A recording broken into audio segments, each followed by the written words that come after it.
कुछ देर की खामोशी है फिर शोर आएगा। अरे कुछ देर की खामोशी है फिर शोर आएगा, तेरा वक्त आया और हमारा वक्त भी आएगा। तो आइए आज हम बात करते हैं आप लोगों के बीच current affairs. Daily current affairs जो है हमारे रुक्मिणी एजुकेशन प्लेटफॉर्म पर चल रही है। करेंट अफेयर्स की क्लास जो है सुबह 6 बजे चलती है। तो 6 बजे करेंट अफेयर्स चलती है। तो आप सभी लोग को सुबह सुबह गुड मॉर्निंग। तो कैसे हैं आप लोग? उम्मीद करते हैं कि आप लोग बहुत अच्छे होंगे, क्योंकि जो हमारी चैनल पर चल रही है करेंट अफेयर्स की क्लास हो या फिर मैथ का क्लास हो या फिर रीजनिंग का क्लास हो, सभी जो क्लास जो है अपने रफ्तार से चल रही है। और करेंट अफेयर्स के साथ जो है हम स्टैटिक का भी जिक्र करते हैं, क्योंकि स्टैटिक जो है हर एग्ज़ाम के लिए इम्पोर्टेंट होती है।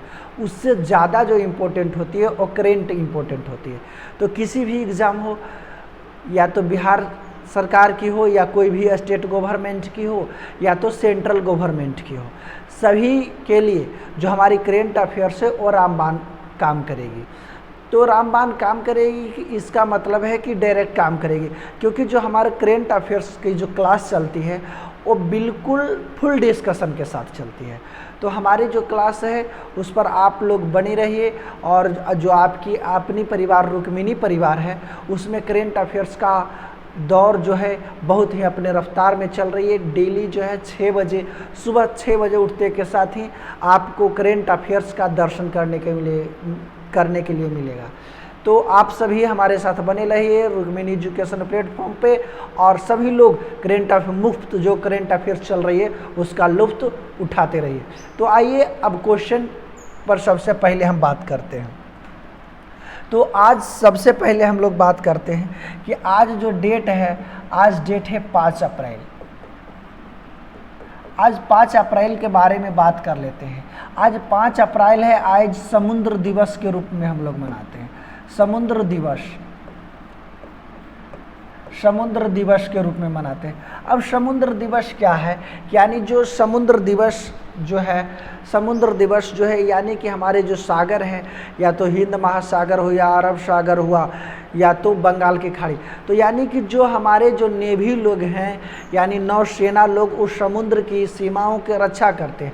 तो उन समुद्र के सीमाओं को रक्षा करने में जो उत्कृष्ट कार्य करते हैं यानी बढ़िया कार्य करते हैं, आज जो है 5 अप्रैल के दिन उन्हें अवार्ड प्राइज भी दिया जाएगा, पुरस्कार से भी सम्मानित किया जाएगा। तो किन किन को आज सम्मानित किया जाएगा फिर मैं इसके बारे में अगले क्लास में जिक्र करूंगा। तो आज 5 अप्रैल है, समुद्र दिवस के रूप में मनाते हैं। और पहली बार समुद्र दिवस कब मनाया गया था?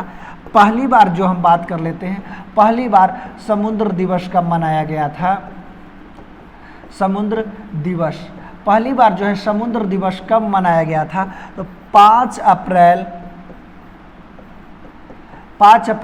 1964 ईस्वी से 5 अप्रैल 1964 ईस्वी से हम लोग समुद्र दिवस के रूप में मनाते हैं। और जो समुद्र की यानी जो हमारे जो नेवी लोग हैं उस समुद्र के रक्षा करते हैं। तो और जो समुद्र के रक्षा करते हैं वो समुद्र में जो उत्कृष्ट कार्य किए हैं यानी कि बढ़िया कार्य किए हैं समुद्र के रक्षा करने में नेवी लोग, उनको जो है पुरस्कार से सम्मानित किया जाएगा आज। और किन किन व्यक्तियों को सम्मानित किया जाएगा वो मैं अगले क्लास में बताऊंगा, क्योंकि मैं 6 बजे जो है करेंट अफेयर्स लेकर के आता हूं। तो कब से देखिए 5 अप्रैल को कौन सा दिवस मनाया जाता है? तो समुद्र दिवस मनाया जाता है। पहली बार समुद्र दिवस कब मनाया गया था?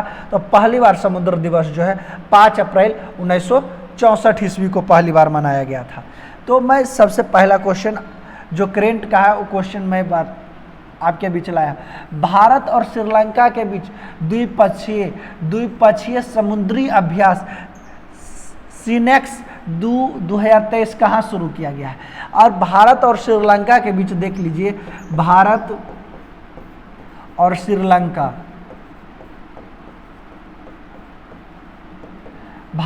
श्रीलंका के बीच अभी जो अभ्यास चल रही है सिलीनेक्स है, SLINEX, सिलीनेक्स 2023। यानी सिलीनेक्स इसका नाम इसीलिए रखा गया है कि SL तो श्रीलंका, IN से इंडिया, श्रीलंका और इंडिया ये एक्सरसाइज, श्रीलंका और इंडिया के बीच जो एक्सरसाइज 2023 ईस्वी में चल रही है वो कहाँ चल रही है और किस देश में? तो श्रीलंका की राजधानी जो हमारी है, श्रीलंका की राजधानी, श्रीलंका की राजधानी जो है कोलंबो, कहाँ? कोलंबो। तो कोलंबो में चल रही है, कहाँ चल रही है? कोलंबो में चल रही है। तो श्रीलंका की राजधानी जो है कोलंबो में चल रही है। यह द्विपक्षीय है, ये 2 बार करके आयोजन किया जाएगा। सबसे मुख्य बात जो है ये 2 बार करके आयोजन किया जाएगा। कितने बार? 2 बार करके आयोजन, 2 बार करके आयोजन किया जाएगा। 2 बार करके आयोजन किया गया है। इसका कितने 3-3 दिन पर, 3-3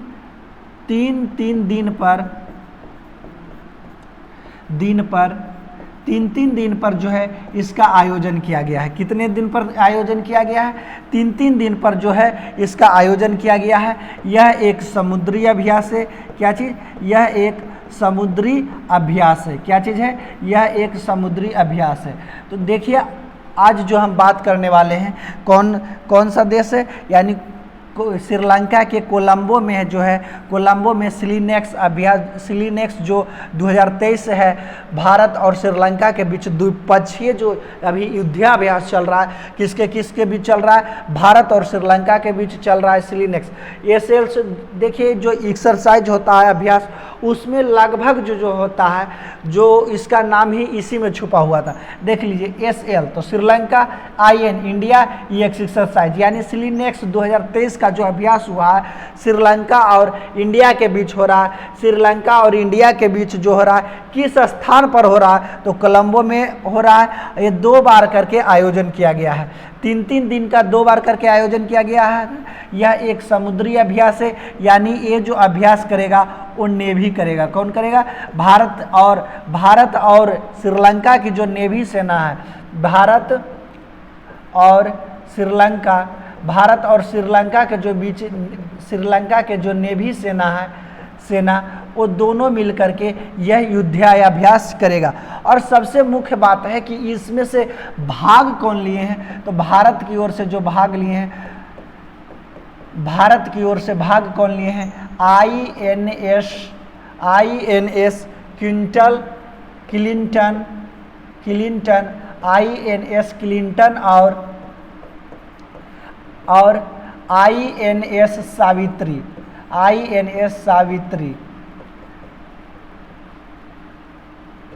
INS सावित्री। यानी कि इसमें जैसे कि कोई देश हैं जो, जैसे कि कोई अभ्यास में भारत के नौसेना, थल सेना, वायुसेना भाग लेती है, उसी प्रकार से जो सिलीनेक्स अभ्यास चल रहा है भारत और श्रीलंका के बीच, इसमें भारत की तरफ से भाग कौन लिया है? तो भारत की तरफ से जो समुद्री जहाज है, समुद्री जो विमान है, लड़ाकू जहाज है, INS क्लिंटन और INS सावित्री जो है इस युद्धाभ्यास, समुद्री जो युद्धाभ्यास है उसमें भाग लिया है। कौन भाग लिया है? तो देख लीजिए, हम बात करते हैं, यही है INS क्लिंटन और ये है INS सावित्री जो है, यही दोनों है जो भाग लिया है सिलीनेक्स 2023। सिलीनेक्स जो 2023 जो युद्धाभ्यास भारत और श्रीलंका के बीच चल रही है उसमें INS क्लिंटन और INS सावित्री जो है भाग लिया है। अब और हम बात करते हैं प्रमुख युद्धाभ्यास के बारे में बात करते हैं जो 2023 में, यानी जो लेटेस्ट युद्धाभ्यास चल रही है, जो चली है 2023 में, वो सारे युद्धाभ्यास को मैं एक बार में ही ख़त्म कर दूंगा। तो हमारे साथ बने रहिए। ब्लेड टॉप्स जो 22 युद्धाभ्यास है नाटो देश के बीच। नाटो देश में बताए थे हम कि 31वां देश जो है फिनलैंड के रूप में शामिल हुआ है। अभी जो नाटो में जो टोटल देश है वो 31 देश है और 31वां देश हाल फिलहाल में फिनलैंड जो है इसमें शामिल हुआ है, क्योंकि रूस के डर से जो है फिनलैंड नाटो में शामिल हो गया। नाटो में टोटल 31 देश हैं। नाटो में टोटल कितना? 31 देश है। मैं कल के क्लास में मैं इसके बारे में फुल चर्चा कर चुका हूँ। और देखिए, तो नाटो देश जो है सभी 31 देशों ने मिल करके ये युद्धाभ्यास करती है। तो कौन कौन से युद्धाभ्यास करती है? बेल्टॉप्स 22 अभ्यास जो है नाटो देशों करती है। स्विफ्ट रिस्पांस जो है, स्विफ्ट रिस्पांस जो है नाटो देश करती है। साइक्लोन जो है भारत और मिस्र के बीच कौन सा होता है? साइक्लोन। भारत और मिस्र के बीच कौन सा होता है? साइक्लोन। नसीम अलवह भारत और ओमान के बीच जो होता है, नसीम अलवह जो होता है भारत और ओमान के बीच। अग्नि वॉरियर किसके किसके बीच होता है? भारत और सिंगापुर जो है उसके बीच। अग्नि वॉरियर जो है भारत और सिंगापुर के बीच होती है। अगर जो आप इसका स्क्रीनशॉट लेना चाहते हैं तो इसका स्क्रीनशॉट भी आप ले सकते हैं, ताकि आपको जो लेटेस्ट युद्धाभ्यास चल रही है उस युद्धाभ्यास को आपको याद करने में कोई तकलीफ ना हो। नेक्स्ट चल लेते हैं। फिर युद्धाभ्यास वरुण 2023 जो युद्धाभ्यास भारत और फ्रांस के बीच। वरुण किसके किसके बीच? भारत और फ्रांस के बीच। गरुड़ शक्ति भारत और इंडोनेशिया के बीच। सिलिनेक्स भारत और श्रीलंका, जो अभी हम बताए हैं, सिलिनेक्स 2023 जो है भारत और श्रीलंका के बीच। सूर्य किरण किसके किसके बीच युद्धाभ्यास है? भारत और नेपाल। चक्रवात भारत और मिस्र। धर्म गार्जियन भारत और जापान। बोंगो सागर भारत और बांग्लादेश। बोंगो सागर जो किसके किसके बीच है? भारत और बांग्लादेश। तो ये युद्धाभ्यास जो टोटल है वो युद्धाभ्यास को एक बार आप बढ़िया से देख लें, इसका स्क्रीनशॉट ले सकते हैं। नेक्स्ट चलते हैं। फिर अभ्यास वरुण 2023 किसके बीच? भारत और फ्रांस के बीच।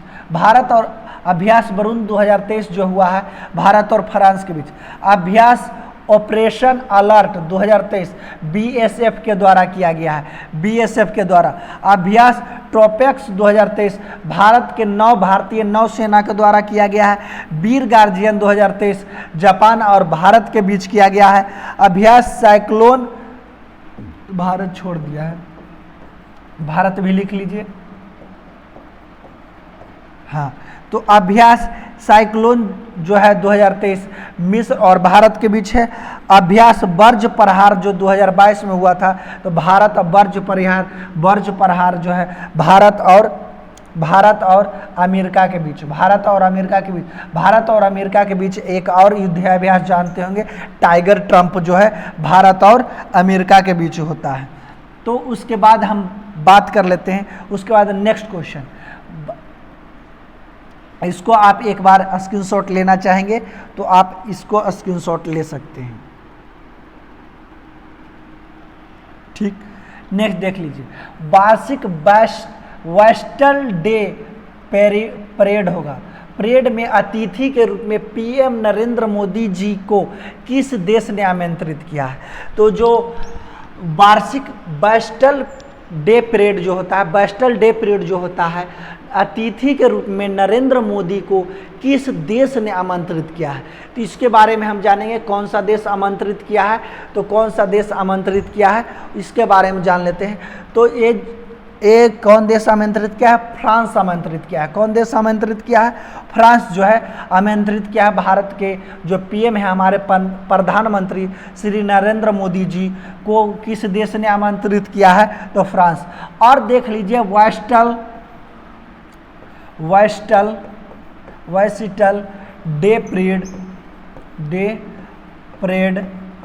परेड है जो कब मनाया जाता है? तो 14 जुलाई को मनाया जाता है। कब मनाया जाता है? 14 जुलाई को। 14 जुलाई को प्रत्येक वर्ष वेस्टल परेड डे मनाया जाता है। आप सोच रहे होंगे कि वेस्टल परेड डे है क्या चीज़? ये जो है ये फ्रांस का नेशनल डे है। फ्रांस का नेशनल डे है। क्या चीज़ है? फ्रांस का नेशनल डे है। कौन? वेस्टल डे परेड जो है ये जो है फ्रांस का नेशनल डे है। और ये जो है हर वर्ष ये कब से स्टार्ट हुआ था? तो 14 जुलाई नहीं, सॉरी 14 जुलाई 1789 ईस्वी को 1789 ईस्वी को जो फ्रांस रेवोल्यूशन हुई थी, फ्रांस रेवोल्यूशन मतलब फ्रांसीसी क्रांति जो हुई थी 14 जुलाई 1789 ईस्वी को वेस्टिल को पतन हो गया था। और बेस्टिल जो था वहाँ का क्रूर शासक था। क्रूर शासक के मतलब हुआ कि जनता को देखभाल नहीं करता था। वो राजा तो था लेकिन जनता पर तरह तरह का अत्याचार करता था, किसानों पर तरह तरह का अत्याचार करता था। तो हुआ फ्रांसीसी रिवॉल्यूशन जो हुई 14 जुलाई 1789 ईस्वी को हुई, उसमें से बेस्टिल का पतन हो गया। और इसी डे में फ्रांस का जो दिन है बढ़िया होने लगा और फ्रांस जो है स्वतंत्र होने लगा। और बेस्टिल का पतन होने के कारण इसी डे को खास रूप में मनाया गया है और नेशनल डे के रूप में 14 जुलाई को फ्रांस में मनाया गया है। और 14 जुलाई 1789 ईस्वी को बेस्टिल पतन हो गया था। इसीलिए यह बेस्टिल डे पीरियड में हमारे पीएम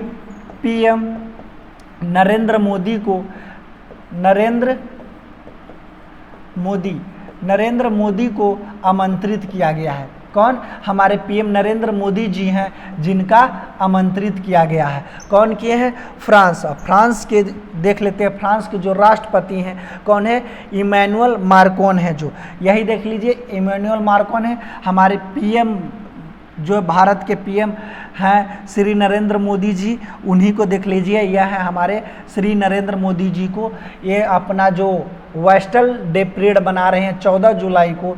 कब? 14 जुलाई को। उसमें भारत के प्रधानमंत्री श्री नरेंद्र मोदी जी को आमंत्रित किए हैं और 14 जुलाई को हमारे नरेंद्र मोदी जो हैं वो फ्रांस के लिए प्रस्थान करेंगे। तो इनके बारे में और कुछ जान लेते हैं। फ्रांस के बारे में जान लीजिए। वहाँ के पीएम कौन है? प्रधानमंत्री कौन है? वहाँ के पीएम, फ्रांस के पीएम के बारे में बता दीजिए। वहाँ का पीएम कौन है? फ्रांस का पीएम कौन है? एलिजाबेथ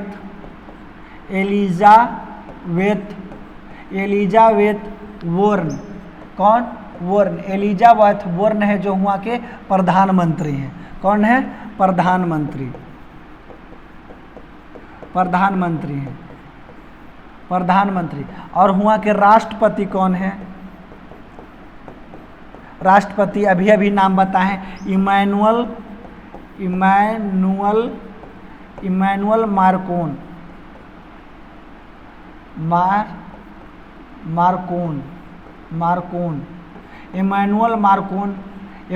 मार्कोन जो है वहाँ के राष्ट्रपति हैं। अब फ्रांस की राजधानी की अगर जो हम लोग बात करते हैं तो फ्रांस की राजधानी तो आप लोग सभी जानते हैं कि फ्रांस की राजधानी जो है कहाँ है? राजधानी पेरिस है। क्या चीज़ है? पेरिस है। फ्रांस की राजधानी कहाँ है? पेरिस है। अगर जो इसकी मुद्रा को हम बात कर लेते हैं तो मुद्रा, फ्रांस की मुद्रा कौन है? यूरो। फ्रांस की मुद्रा कौन सी है? यूरो। तो देख लीजिए फ्रांस के बारे में पूरी जानकारी है। फ्रांस के जो प्रधानमंत्री हैं एलिजाबेथ वोर्न है, राष्ट्रपति इमैनुअल मैक्रोन है और राजधानी पेरिस है। मुद्रा कौन सी है? यूरो है। मुद्रा कौन है? यूरो है। अब देख लीजिए इसके बारे में और कुछ नेक्स्ट क्वेश्चन की ओर चलते हैं। ग्लोबल वार्मिंग में राष्ट्रीय योगदान की ग्लोबल सूची में पहले स्थान पर कौन सा देश है? तो पहले स्थान पर कौन सा देश है? अमेरिका जो है पहले स्थान पर है। अब इसके बारे में कुछ हम लोग डिटेल जानकारी ले लेते हैं। देख लीजिए, सबसे पहले हम लोग जानेंगे कि इराक प्लस अमेरिका, इराक और अमेरिका ने दोनों मिल करके ग्लोबल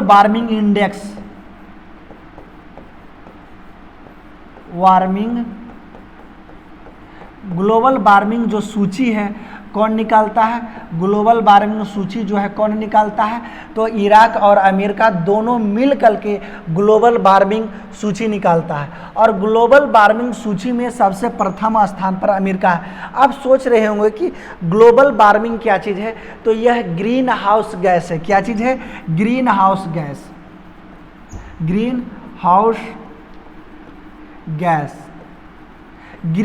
गैस है।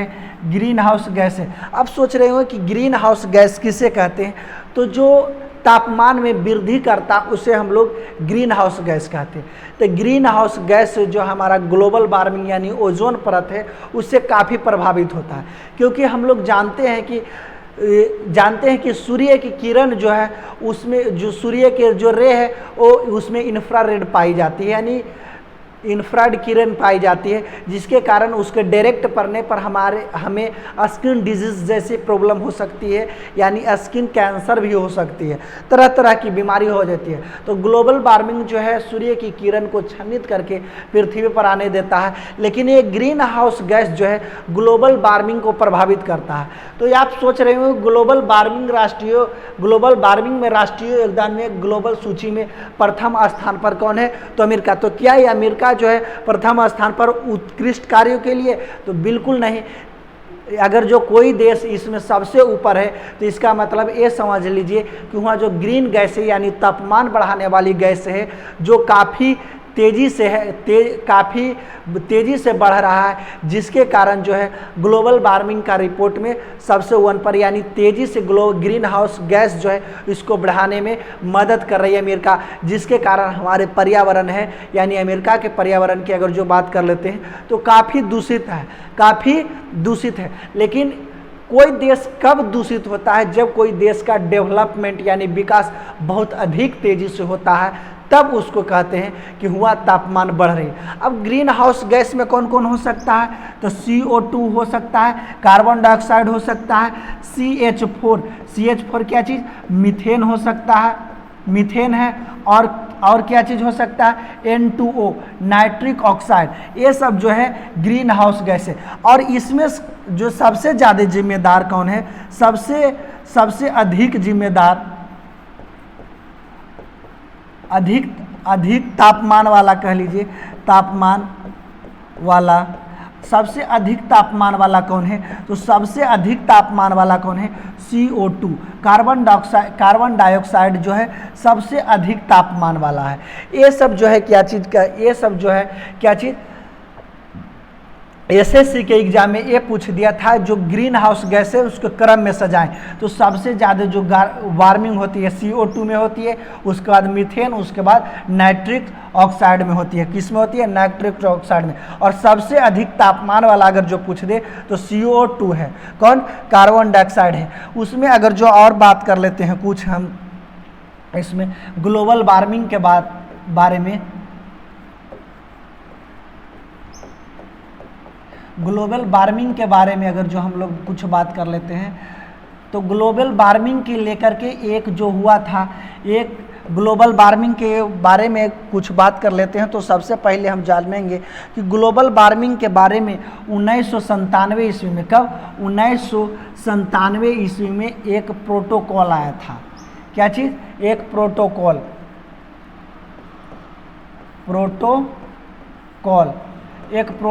आया था।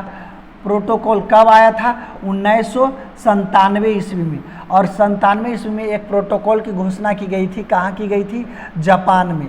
कहाँ की गई थी, जापान में। एक ग्लोबल वार्मिंग से रिलेटेड है। किससे रिलेटेड है, ग्लोबल वार्मिंग से रिलेटेड है 1997 ईस्वी में। और ये तो भुलाइए। और कौन प्रोटोकॉल था, क्योटो प्रोटोकॉल आया था। क्योटो प्रोटोकॉल है जो ग्लोबल वार्मिंग के लिए एक सम्मेलन बुलाई जाती है, क्योटो प्रोटोकॉल। उसी को हम ग्लोबल वार्मिंग के लेकर, यानी कि ग्लोबल वार्मिंग जो हमारा देश जो है इतना दूषित हो रहा है उसको किस प्रकार से बचाया जाए, इसके बारे में सर्चिंग की जाती है, यानी कि उसके बारे में सोचा समझा जाता है। इसी का सम्मेलन जापान में हुआ था, जिसको हम लोग क्या चीज़, क्योटो प्रोटोकॉल के बारे कहते हैं। और क्योटो गर्म गैस कौन कौन है जो तो हम बता दिए हैं क्रम में, और इसके बारे में और कुछ जान लेते हैं। और सबसे ज़्यादा जो गर्म तापमान वाला देश है, सबसे ज़्यादा तापमान वाला कौन है, अमेरिका। कौन है, सबसे ज़्यादा अगर जो बात कर लेते हैं तो अमेरिका है। और दूसरे नंबर पर अगर जो बात कर लेते हैं तो दूसरे नंबर पर चीन है। तीसरे नंबर पर अगर जो हम बात कर लेते हैं तो तीसरे नंबर पर रूस है। चौथे नंबर पर अगर जो हम बात कर लेते हैं तो ब्राज़ील है। कौन है, ब्राज़ील है। और अगर जो हम 5वें नंबर पर बात कर लेते हैं तो 5वें नंबर पर हमारा देश भारत है, जो क्या चीज़ तापमान के वृद्धि में अहम भूमिका निभा रहे हैं। लेकिन देखिए तापमान के वृद्धि में अहम भूमिका तो निभा रही है, भारत भी 5वां नंबर पर था। इससे पहले अगर जो बात करें, इससे पहले जो था भारत 10वां नंबर पर था। कितना नंबर पर था? भारत जो था वो 10वां नंबर पर था। कितना नंबर पर था? भारत। लेकिन अभी उछल करके भारत 5वां नंबर पर। तो इससे कोई दिक्कत की बात नहीं है, क्योंकि भारत का भी विकास बहुत तेज़ी से हो रहा है। क्योंकि जो CO2 और मीथेन गैस है, नाइट्रिक ऑक्साइड गैस है, ये कहाँ से निकलती है? तो ये गाड़ी से निकलती है, बड़े बड़े जो फैक्ट्रियाँ कल कारखाने होते हैं उसके धुआं से निकलते हैं। तो इसका मतलब यह पता चल रहा है कि भारत का विकास भी बहुत तेज़ी से हो रहा है, और जिस कारण से भारत का जो है तापमान बहुत अधिक बढ़ रहा है, और भारत 10वां नंबर पर से छलांग मार करके 5वां नंबर पर चला आया है। ग्लोबल वार्मिंग के जो रिपोर्ट सूची है, कौन? इराक और अमेरिका दोनों मिल करके ग्लोबल वार्मिंग की सूची जो है वो निकालती है। इसके बारे में मैंने आपको फुल डिटेल से बता दिया है। ठीक, नेक्स्ट चलते हैं। हाल ही में किसने मियामी ओपन 2023 का पहला खिताब जीता है? तो पहला खिताब कौन जीता है? Daniel Medvedev. डेनियल लिख दिया है, डेनियल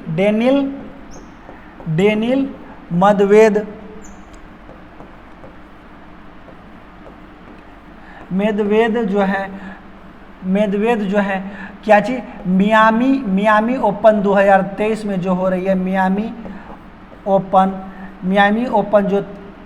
ओपन जो 2023 में हो रही है उसका खिताब जीते हैं। कौन जीते हैं?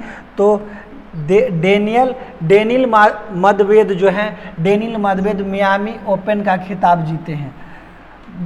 किसका खिताब जीते हैं?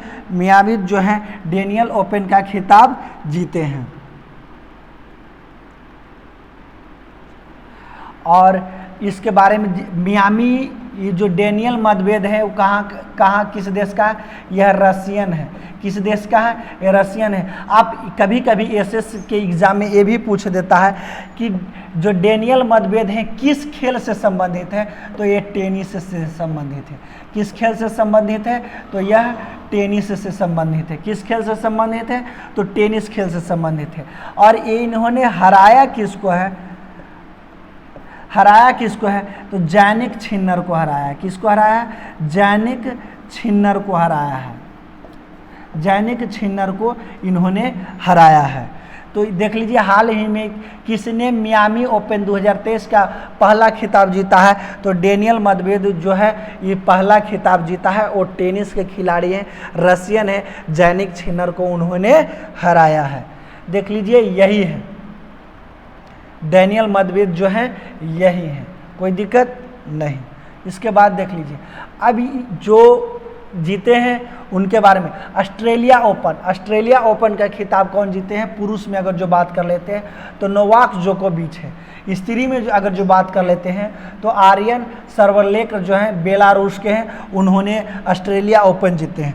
फ्रेंच ओपन की अगर जो बात कर लेते हैं, फ्रेंच ओपन 2022 के, तो राफेल नडाल जो है स्पेन के पुरुष में जीते हैं। इगा स्वेटिक जो है पोलैंड के जो है स्त्री महिला खिलाड़ी हैं, वो जीते हैं। बीबी लंदन ओपन का खिताब किसने जीते हैं? तो किसने? नोवाक जोकोविच हैं, उसने जीते हैं। नोवाक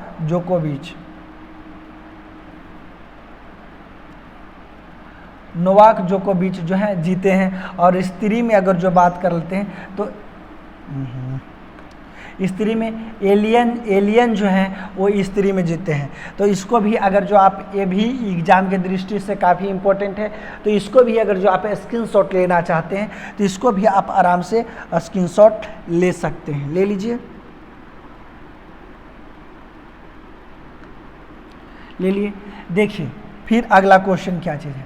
हाल में ही चीन ने किस भारतीय राज्य के 11 स्थानों का बदलने पर घोषणा की है? तो 11 राज्यों का, कितना राज्यों का? 11 राज्यों का नाम बदलने का घोषणा किया है।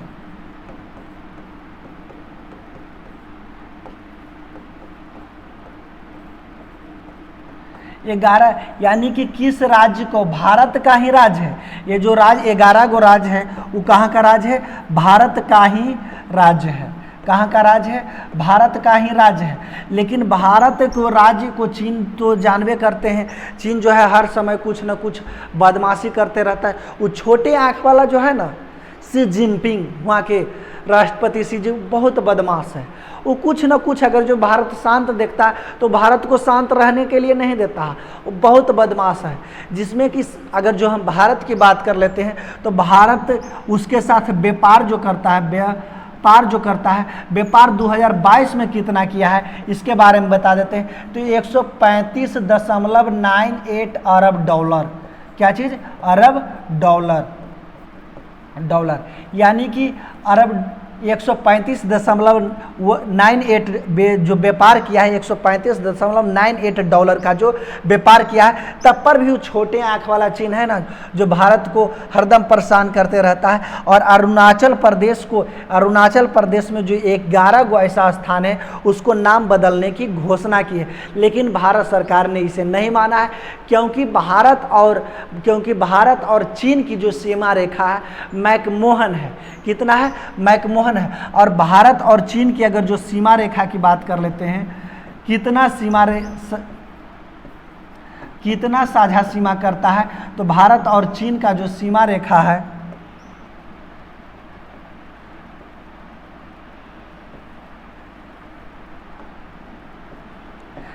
भारत और चीन का जो सीमा रेखा है उसकी लंबाई कुल कितनी है, सीमा रेखा की लंबाई कुल कितनी है, तो बता देते हैं 3488 किलोमीटर है। कितना है, 3488 किलोमीटर है। और इसी में जो अरुणाचल प्रदेश के कुछ क्षेत्र पड़ते हैं उसको चीन ने 11 स्थानों को नाम बदलने का प्रयास किया है, जिसको भारत मानने के लिए तैयार नहीं है। और इस भारत और चीन के बीच जो मैकमोहन रेखा है, मैकमोहन भारत और चीन के बीच जो मैकमोहन रेखा है वो अमेरिका ने इसे प्रूफ कर दिया है। अमेरिका ने इसको मान्यता दे दिया है कि भारत और चीन के बीच जो सीमा रेखा है मैकमोहन रेखा है, ये बिल्कुल सही है, इसमें अब कोई बदलाव नहीं होनी चाहिए। लेकिन छोटे आँख वाले जो शी जिनपिंग जो है वो ऐसा कर रहे हैं। और भारत और चीन के बीच जो बॉर्डर लाइन है उसको हम लोग ITBP कहते हैं, इंडियन तिब्बत बॉर्डर पुलिस। हमरा अगर जो भेज देना तो कुल जितना भी भारत के कैदी है और भारत के जो हमारे जितने भी स्टूडेंट देख रहे हैं उनको भेज दिया जाए, तो चीन छोटा आँख वाला उसको आँख ना यही पेन से हम निकाल देंगे, ताकि ये बार हमें ख़त्म हो जाएगा। क्या उसको ख़त्म करने की जितना जल्दी हमारा अगर जो हम प्रधानमंत्री बना दे तो जितना भी है हमारे पास राफेल, ब्रह्मोस और परमाणु बम सबको एक बार चीन के तरफ करके एक बार में चीन को ख़त्म कर दे, ताकि चीन से अब झगड़ा करने की हमको कोई ज़रूरत नहीं पड़े। क्या मोदी जी कर रहे हैं, भगाइए चीन को। बहुत दिन चीन टिक गया, पाकिस्तान टिक गया, ये चीन पाकिस्तान के फेरा में तो भारत बर्बाद हो चुका है, अपना डेवलपमेंट मॉडल भी ख़राब कर रहा है। तो व्यापार भी देखिए कितना चीन के साथ किया है 2022 में 135.98 डॉलर, जो सबसे अधिक व्यापार किया है। तब पर भी और जान लीजिए अरुणाचल प्रदेश के राजधानी के बारे में तो जानबे करते हैं। अरुणाचल प्रदेश की राजधानी कहाँ है, तो अरुणाचल प्रदेश की राजधानी जो है ईटानगर। कौन है, ईटानगर, ये तो सब जानते होंगे। देख लीजिए यही है ये जो भारत और अरुणाचल प्रदेश है, यही जो क्षेत्र है, यही क्षेत्र में चीन वालों ने 11 जो स्थान है 11 स्थान को नाम बदलने की घोषणा की है। स्थान को नाम बदलने की घोषणा किया। और भारत और चीन के बीच जो ये सीमा रेखा है भारत और चीन के बीच, और टोटल की अगर जो लंबाई की बात कर लेते हैं तो 3488 किलोमीटर है। भारत और चीन के बीच जो सीमा रेखा है वो कौन सा है, मैकमोहन सीमा रेखा का क्या नाम है, मैकमोहन रेखा हो, जो बिल्कुल सही है। अमेरिका ने इसे मान्यता दे दी है।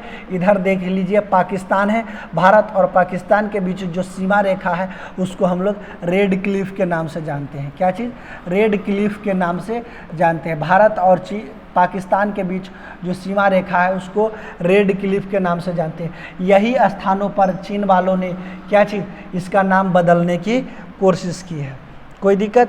और बता देते हैं कि इधर जो पुलिस रहती है हमारे इधर इस तरफ के पुलिस को जो बहाली किया जाता है उसको ITBP कहते हैं। क्या चीज़? ITBP। इधर वाले यानी चीन के तरफ जो रहेगा ITBP को बहाली करते हैं, और इधर पाकिस्तान के तरफ को BSF। क्या चीज़? Border security force, Indian Tibet border police जो है चीन की तरफ, BSF जो है पाकिस्तान के तरफ रहते हैं। कोई दिक्कत इसमें? कोई दिक्कत तो नहीं होनी चाहिए।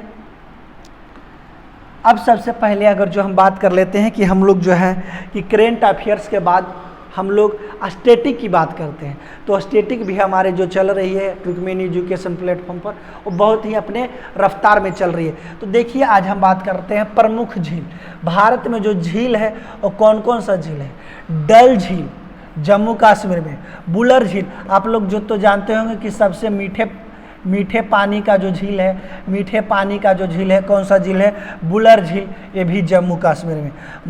मानस बल झील जम्मू कश्मीर में।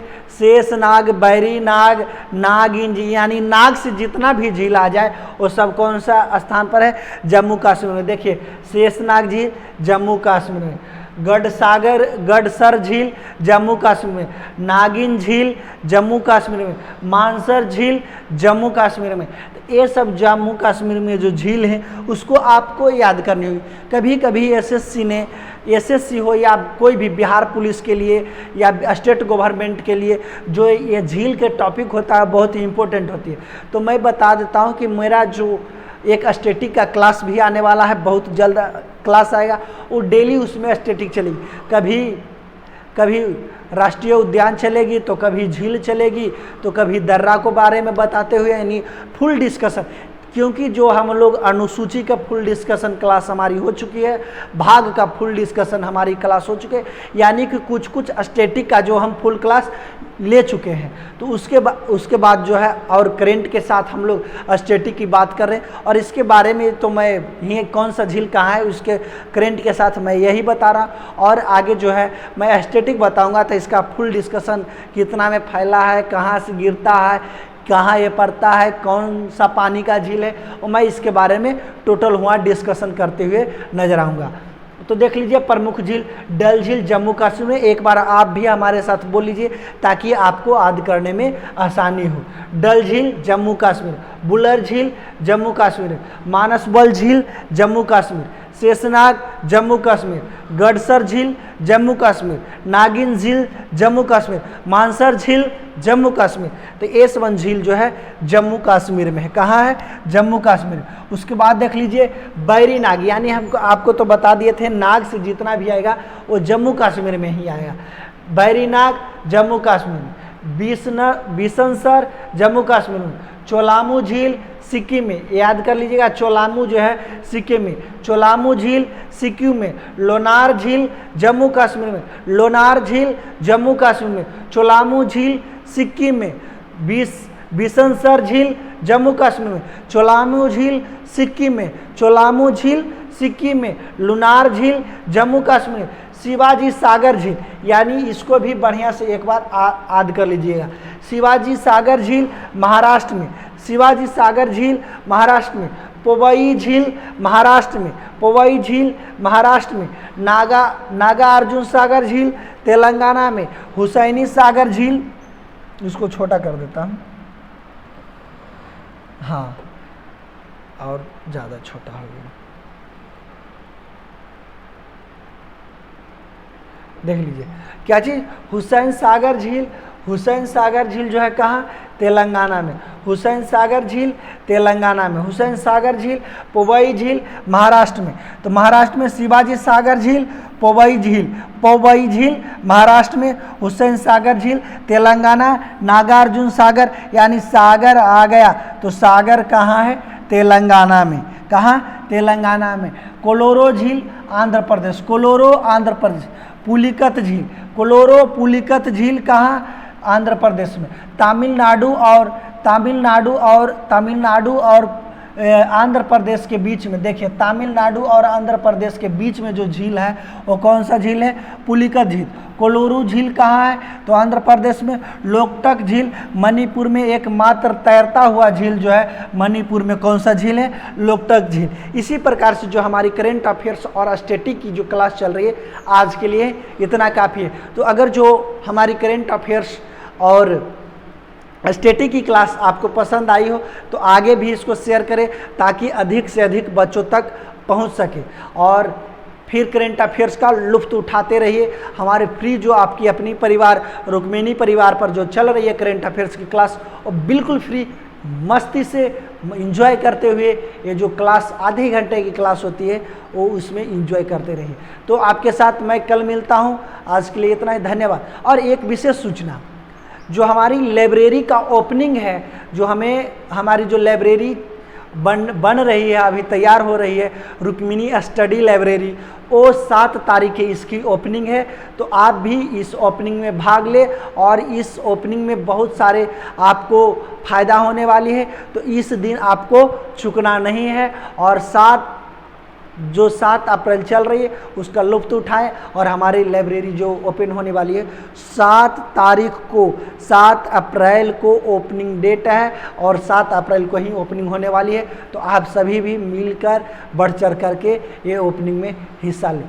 तो कल मिलते हैं आपके साथ, धन्यवाद।